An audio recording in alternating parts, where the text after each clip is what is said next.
Yume Nikki is a Japanese-developed horror adventure game released in June 2004 following a main character who refuses, or can't, go outside, and escapes to fantastical locations through surrealist dreams. Silent Hill 4: The Room is a Japanese-developed horror adventure game released in June 2004 following a main character who refuses, or can't, go outside, and escapes to fantastical locations through surrealist dreams. Yeah, there's something in the air here. Silent Hill 4: The Room is the swan song of the Team Silent era of Silent Hill. This game is developed alongside Silent Hill 3, and was intended to experiment with the series' formula while still retaining core identifying features. To clear up some immediate misconceptions, Silent Hill 4 was always intended to be a Silent Hill game, and was not an unrelated idea that was dolled up into mainline status. The central feature of the game, the titular room, was developed as an idea first, and then context was provided through the setting of the Silent Hill series. Additionally, what is known as Team Silent is a little more vibes-based than people often assume, in which key members were leaving or rejoining in different roles alongside new blood being introduced. For instance, the director of Silent Hill 1, Kiichiro Toyama, left to start the Siren series alongside a few other members such as Naoko Sato, which is partly why that series has similar vibes as this one. It's easy to attribute all development to one singular vision, but if you look and cross-reference who did what game, it becomes pretty clear there was never a singular overseer of the series. Because simply put, that's not how video game development worked even at the time, where it was more insular and communal. Of course, there is absolutely something connecting these games together in a way that is decidedly missing once looking at later installments. Something that the company that owns the series, Konami, has been chasing ever since they disbanded Team Silent during production of Silent Hill 5 in order to shift towards Western developers instead. Considering the absolute misfire that was Silent Hill Origins with its extremely troubled development and low-key terrible story retcons beyond gay icon Travis, this is one of many reasons to despise Konami's business practices, and it certainly won't be the last time I bring something like that up for this series. While it was never intended to be an ending, Silent Hill 4 nevertheless serves as both that and a new beginning, and thus many of its positive and negative qualities are often discussed in rather extreme terms due to what it represents. This is far and away the most polarizing entry of the first 4 games. People feel extremely passionately about it, and it makes it very fascinating to discuss. So, let's get into it.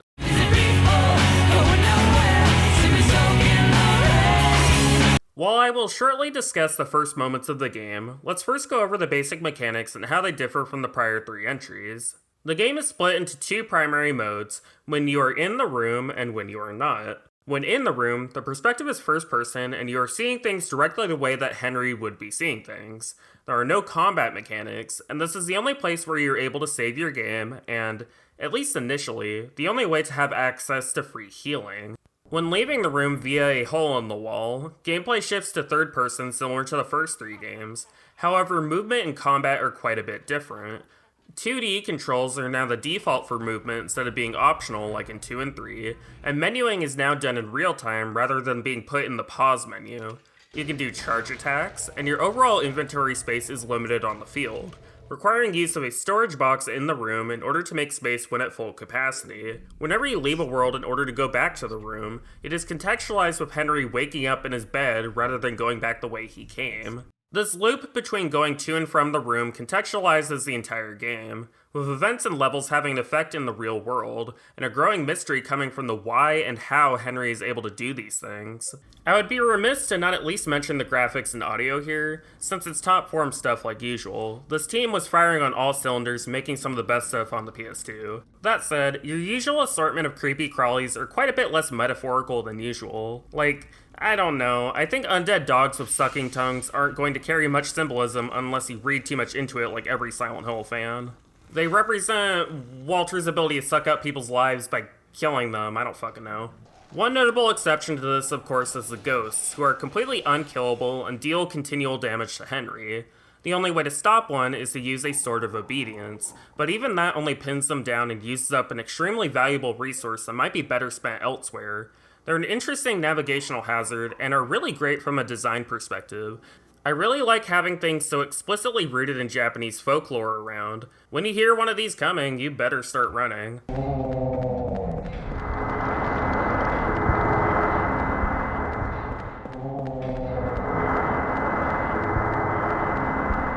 When you first start a new game, you're not initially in the perspective of the person you control for the rest of the story, Henry Townsend, but instead begin through the eyes of Joseph Schreiber, who is actually someone whose investigative report on the Wish House you can find in Silent Hill 3 as a small bit of connective tissue between the two stories. Now, there's a lot of layers to this scene that won't be obvious at first glance, but become more relevant towards the story on the whole the more you understand about it.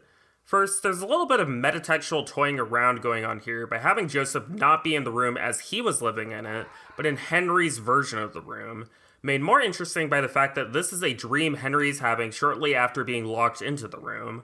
Joseph serves the function of the decoy or false protagonist, where we initially see events through their eyes only for the rug to be pulled and the real protagonist steps into the role and has to deal with the after effects of their actions. See, for instance, Kingdom Hearts 2 and how Roxas' story gives way to Sora's after the tutorial. Beyond just plain story implications, this dream helps to personify Henry's dissociation with the world around him. See, while there is a literal explanation as to why Henry is locked into his apartment, that being Walter Sullivan, that does not explain why it took 2 years in between Henry moving into the apartment and the events of the game for him to be locked in there. When you look around Henry's apartment, you'll notice not just a lot of references to Silent Hill and his interest in photography, but also his lack of interest in doing things. He has boxes in his washer room that he never unpacked, he never read the books he put on his shelves, and he doesn't feel like cooking. This, combined with the detached and quiet way he carries himself and speaks, indicates someone who is dealing with problems connecting to people, manifesting as dissociation and agoraphobia. Often, the only way he and by extension the player views people is through abstraction and lenses, be it the lens of a camera, through windows and peepholes, and in dreams, which causes a layer of separation that can be initially comforting to those who struggle with anxiety, but slowly becomes restrictive the more you examine the core problem. Often, with discussions of depression in real life and in media, it can be reduced to generally feeling sad and withdrawn, which in my eyes doesn't really capture how much of a spectrum it is alongside related mental health issues. Sometimes when you're really depressed, you often lack the ability to express any emotions at all, or any will to engage in activities you previously found enjoyable. For Silent Hill 4, I think that similar to other Silent Hill protagonists, a lot of Henry's underlying issues are understated and require closer examination to see, which can help us understand how the game is depicting these problems. For example, where is Henry's camera that he used to take these pictures? It's not anywhere easily accessible, so he must have put it in some box, which he would only do if he didn't intend to take any in the near future. We don't know his occupation, we know nothing of his family or friends, all we know is he sees things from a lens and he's stuck in his apartment. It also really doesn't seem like Henry has strong connections to anyone outside of his apartment. The space he exists in lacks substance, and while people know his face, they don't know him. While I can only speculate as to the exact social conditions that led to this, since I am only aware of Japanese culture through secondary sources and have not personally lived in Japan, from research, it is clear that many folks in Japan from the 1990s on became hikikomoris, meaning literally pulling inward or being confined, and is essentially the same as being agoraphobic. This results in individuals refusing to go outside and interact with other people for months or even years. The specific causes as to why are numerous, from undiagnosed psychological problems, financial issues brought on by a recession due to the dot-com bubble, pressures caused by school and work, the proliferation and access to computers and the internet, and so on. But many or all of these issues led to people not wanting to connect face-to-face. This problem was reflected in various ways in a lot of Japanese media of the time, such as of course Silent Hill 4, Serial Experiments Lain, Ghost in the Shell, and perhaps most relevantly Yume Nikki. The fact both Yume Nikki and Silent Hill 4 were released the same month and cover similar subject matter is very interesting, and shows that a lot of these feelings were in the air waiting to have form and expression. With Yume Nikki, things are derived pretty directly from Madatsuki's subjective experience of the world, with many things in her dreamscape indicating deep layers of trauma and isolation that she has neither the tools nor the words to unpack and solve. She, in a sense, is a passive observer of her own problems, detached from their reality and only able to see them from frozen points of pain. Yume Nikki, like the Silent Hill series, inspired its own little subgenre of related games, from direct fan games such as the excellent Dot Flow, to more mainstream titles like Hylics and Undertale. The ways in which emotion and interaction were captured resonates with people. It makes people feel seen in an extremely powerful way. That said, Yume Nikki is a significantly less optimistic game than Silent Hill 4. Ironic considering the amount of stuff I'll be talking about soon. There is no escape from Monotsuki except through dreams or permanent death.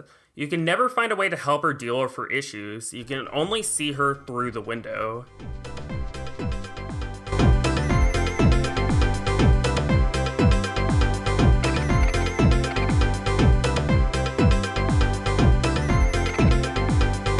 It's why I get a little bit miffed when I see folks say Henry is a boring character, since it assumes that his passivity is unmotivated in the writing, when it was very much intentional, and goes deeper than him happening to be in the wrong place at the wrong time. The horrors of Silent Hill directly feed on the negative emotions of people nearby it, and being withdrawn from society for multiple years would certainly feed that, especially in an eldritch abomination of a room controlled by a literal serial killer. Next to Heather, I find Henry to be the most relatable of the Silent Hill protagonists because of how understated and normal his reactions to most events are. What? Another dream.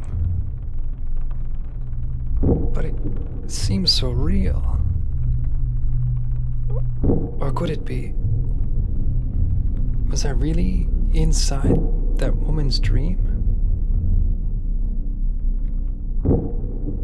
Oh, that's just stupid. What am I thinking? He's just a dude dealing with wild, otherworldly things and trying to help people where he can. This now gets into the first half of the game, a continual cycle of Henry going into dreams of locations he can't physically reach in order to try and help victims of Walter before they are killed. Your interactions with the environments during this part is very limited, often only requiring going from point A to B with very basic puzzle solving, and little need to worry about enemies and environmental hazards thanks to the cushion of the room's free healing. Through this, we also get glimpses of other people in Henry's apartment complex, including the superintendent Frank Sunderland, the hilariously named Richard Braintree, and Henry's next-door neighbor Eileen Galvin. Due to the nature of the room, you're unable to interact with any of them in the real world. You can only see them via peepholes, and in the case of Eileen, a hole in the wall that was dug by Joseph. Many of these elements call to mind Alfred Hitchcock's Rear Window, and the ways in which that film explores voyeurism. Mechanically, you are forced to look through each lens a few times for certain story events, most notably the view of Eileen's room, and can optionally choose to keep checking in the hopes of seeing some other important event.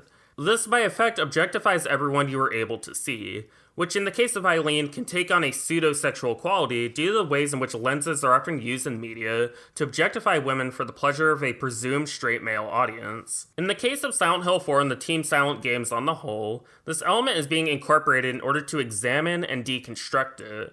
We have already seen with Maria how she was constructed in order to be an object for James to focus on, and the deep problems that causes her. And with 3, we are put in Heather's shoes as she has to deal with being an object both of a cult and the desires of men who actively wish to harm her. And 4 continues this by deconstructing Henry's role as a hero and audience surrogate, starting with his failure to help the first 4 victims of the game. With Cynthia, she is convinced that she is just in a dream, and thus acts in ways she might not normally. Who are you? What's your name?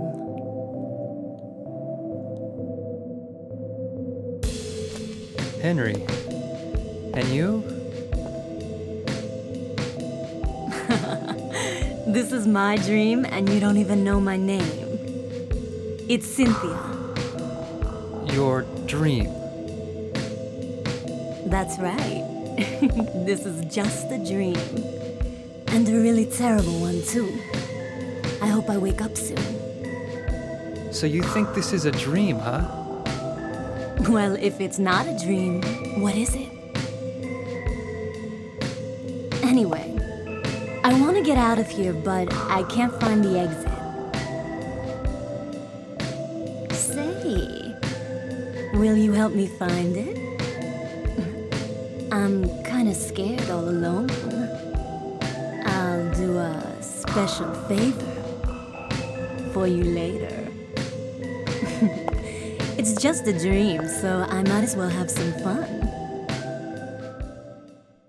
Somewhat similar to Joseph, she serves as a false deuteragonist who briefly follows Henry around, before going off and being tragically murdered while attempting to help both her and Henry escape. While it is easy to read this in a slasher movie sort of way, where Cynthia died due to her sexuality, and her death is some sort of punishment, I don't think that is the intended takeaway. While Walter certainly thinks this due to them assigning the temptation placard to her after she dies, Henry doesn't really indicate any ill will towards Cynthia. He takes the time to comfort her when she is dying by holding her hand and telling her that she is in fact dreaming. And he was actively trying to help her after she asked. This tells us that while Henry has the capacity to objectify, he would never go so far as to do so when faced with a real-life person. This thread continues with the various other victims, where Henry does try to help each one in some form or way, but every time is ultimately thwarted by Walter and forced back into the room to repeat the cycle of witnessing over and over again. A few of these victims are arguably pretty terrible people, especially Andrew DeSalvo, who literally tortured children in a prison ran by the cult of Silent Hill.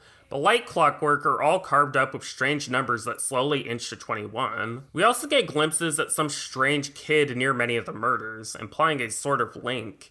Everything eventually comes to a head with the fifth cycle, the otherworld version of Henry's own apartment complex, where you're able to actually interact with Walter and refuse his creepy-ass doll. Seriously, don't take this thing.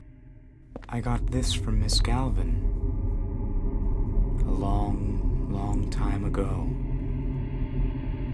She was younger than me back then.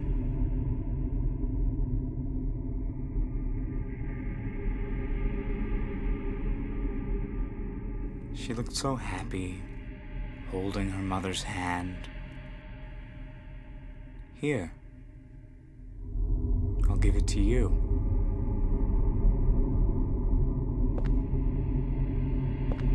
In horror, Henry is unable to stop Walter from attacking and horribly maiming Eileen. This is the turning point of the narrative, and it's when Henry takes a decisive action and stops being just a passive observer of events, and instead an active agent in stopping this from happening.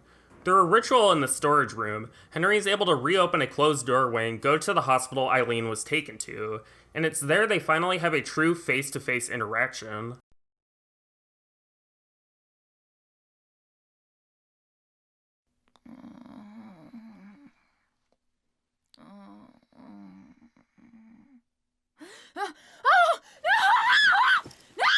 Eileen! Eileen, relax!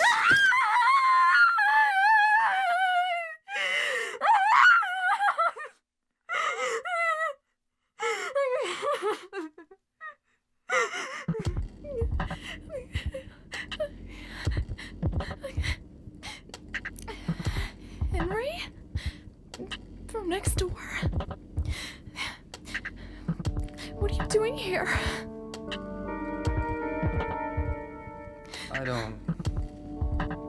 I don't know where to start. There was this strange hole in my room. I saw people getting killed.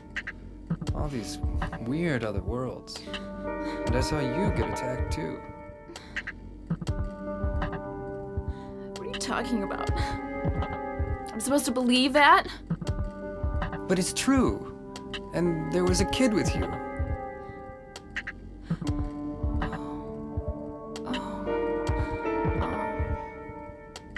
I remember now. I was getting ready to go to my friend's party. The boy protected me from the man with the coat.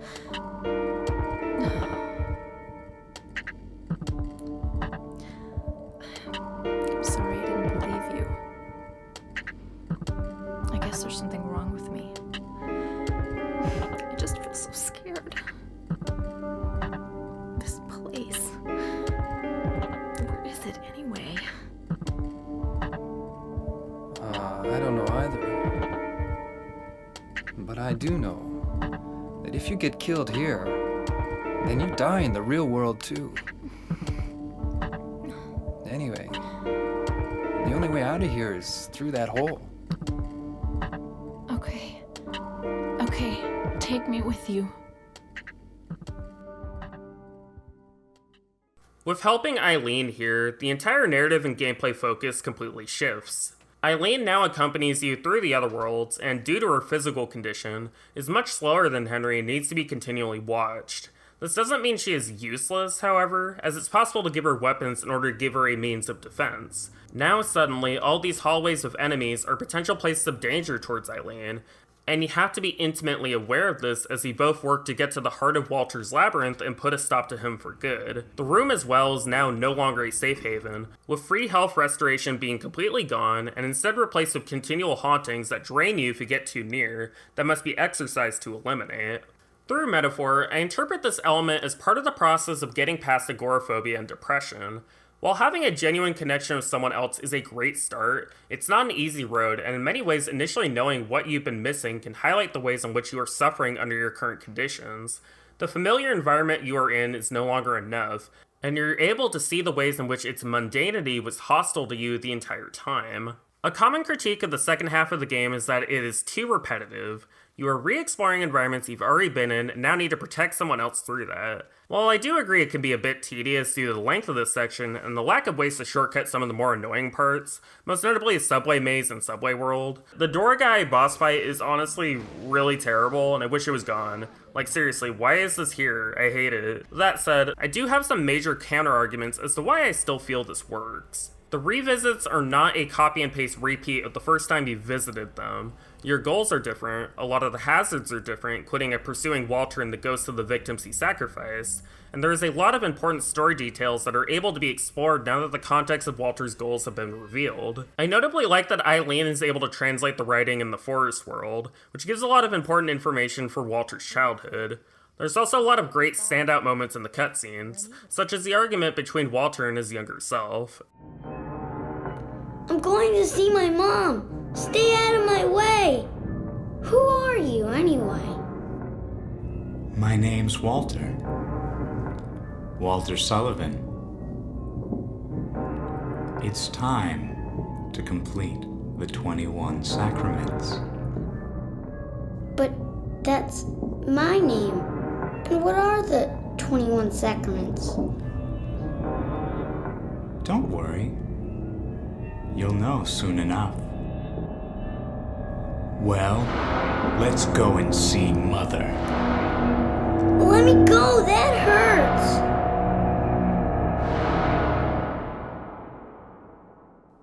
Damn!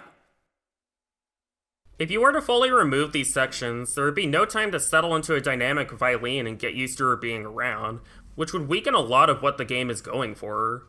Kind of the whole point of the game is the difficulty of human connection, and how social circumstances can make it so that genuinely seeing another person as themselves can be almost impossible.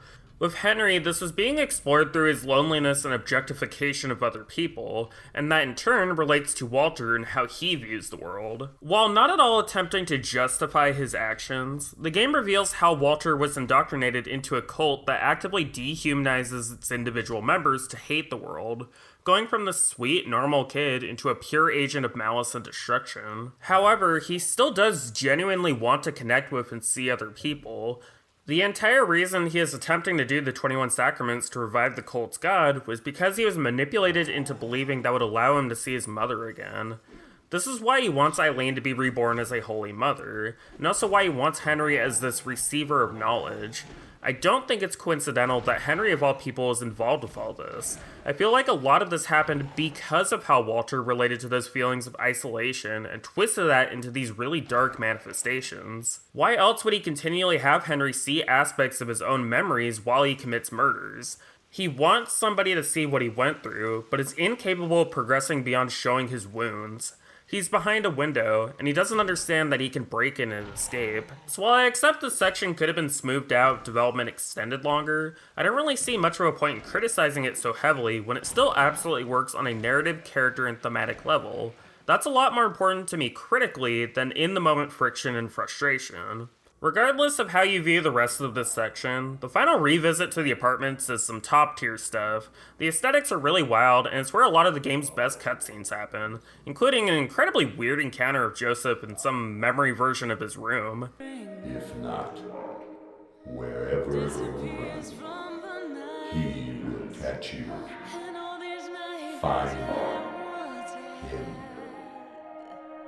His true location It must be nearby.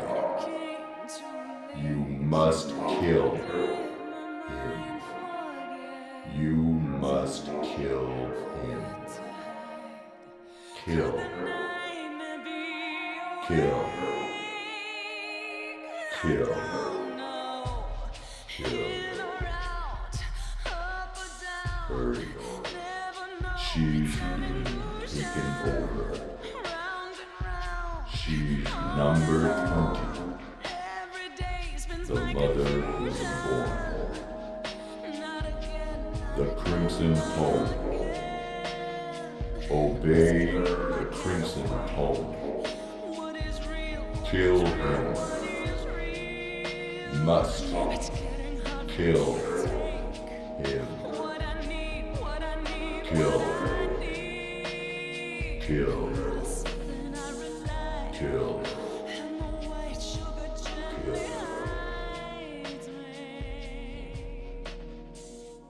The reveal that Walter was dead the entire time and was just in the walls of the room is so creepy and interesting. It shows how connected he was to this specific place to the detriment of himself and others. I also love this little moment when Henry for real escapes the room, and from then on you have to physically go to and from the room in the level itself.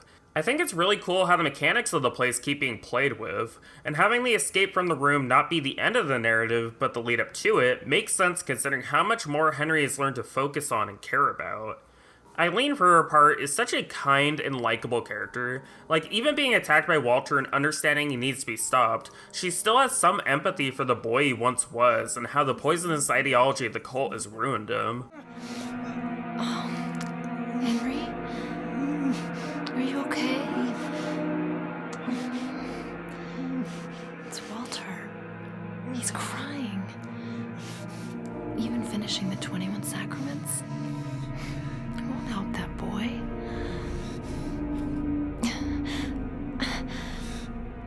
I'm going back, Henry. To the room where he is.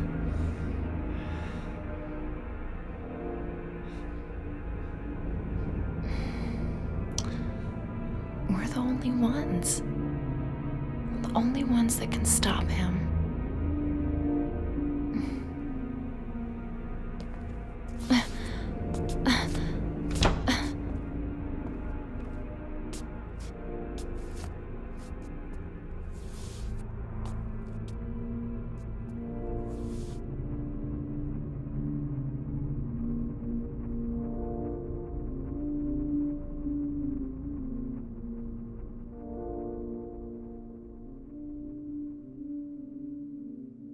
While I don't think the narrative is at all implying a romantic connection between Eileen and Henry, their relationship feels strong to me and they clearly rely on each other to have the other's back, which I really like on a base human level.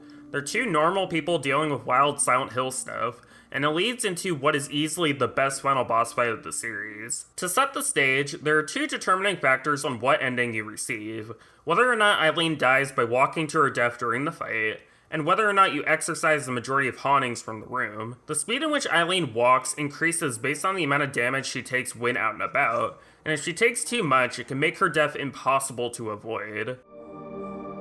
Henry, you're it. The last of the 21 Sacraments. The final sign. The receiver of wisdom.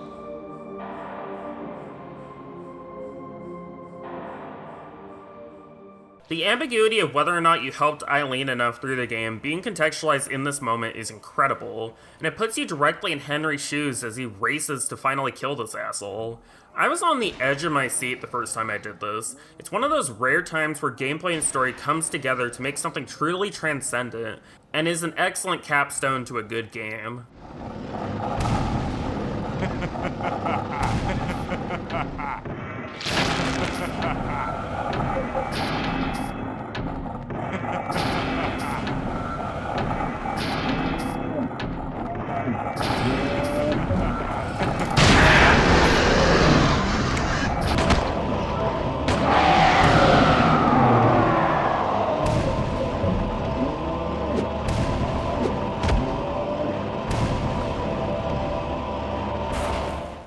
Well done, 47. Now, for the endings in general, I like the sweet simplicity of the best possible ending, where both Henry and Eileen decide to pack up and move. Like, yeah, relatable.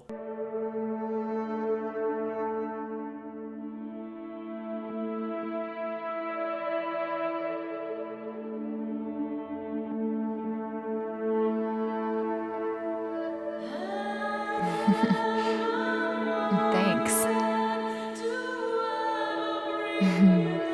Aw. Guess we'll have to find a new place to live, huh?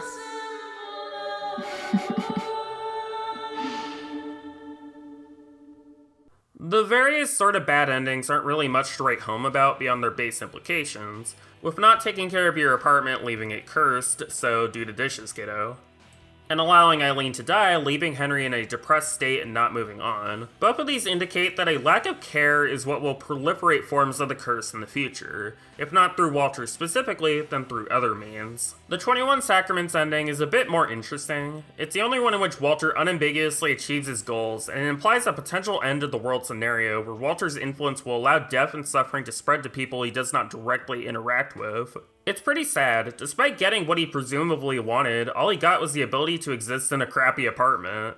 He doesn't get reunited with his mother, and it's ambiguous if he even succeeded in raising a god or not, or if his own disconnection is what fuels further chaos.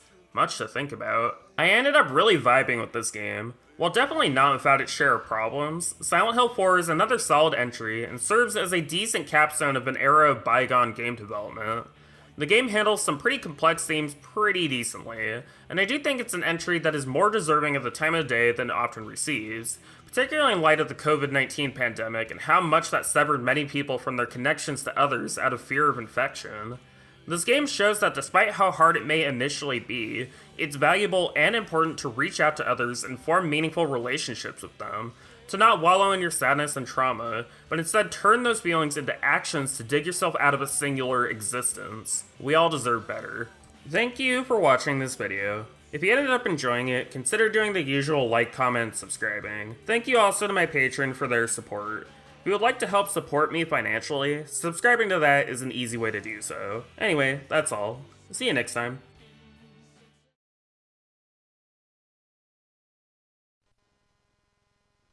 It's time to kick ass and chew bubble gum, and I'm all out of gum.